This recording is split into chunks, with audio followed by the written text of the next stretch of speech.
بیوی کو بیاہ کر گھر لاؤ تو ساری عمر شک کرنے یا ہاتھ اٹھانے سے بہتر ہے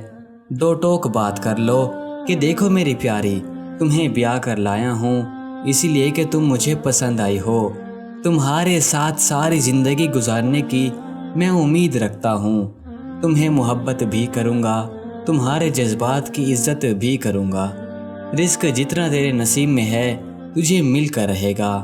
میں صرف ذریعہ ہوں، دینے والی ذات پروردگار کی ہے،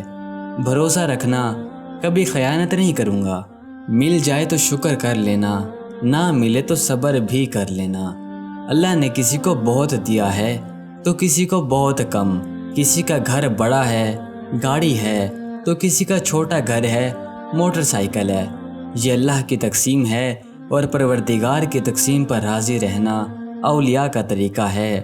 میں تمہارا لباس ہوں تم میرا لباس ہو، میں تمہارا عکس ہوں تم میرا عکس ہو، تمہیں تمہارے ماضی کے ساتھ قبول کیا ہے، مجھے نہیں پتا وہ کیسا تھا اور نہ ہی مجھے جاننا ہے، بس ماضی جو بھی تھا حال بن کر سامنے نہ آئے، ان سب باتوں کے بعد آخری بات، تم پر اعتماد ایسا کروں گا جیسا کسی اندھے کو اپنی بیساکھی پر ہوتا ہے کہ وہ اسے گرنے نہیں دے گی، ان سب کے باوجود اگر تمہارا میرے ساتھ گزارا نہیں ہوتا تو التجا ہے کہ میری آنکھوں میں دھول مت ڈالنا، مجھ سے بے وفائی نہ کرنا،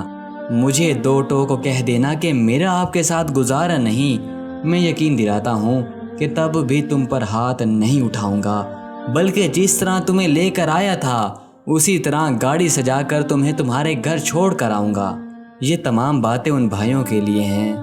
جن کے ذہن میں ناپختگی ہے، وہ شادی تو کرنا چاہتے ہیں یا کرنے والے ہیں، لیکن کچھ الجھنیں آج کے ڈراموں اور فلموں نے ان کے دلوں میں ڈال دی ہیں۔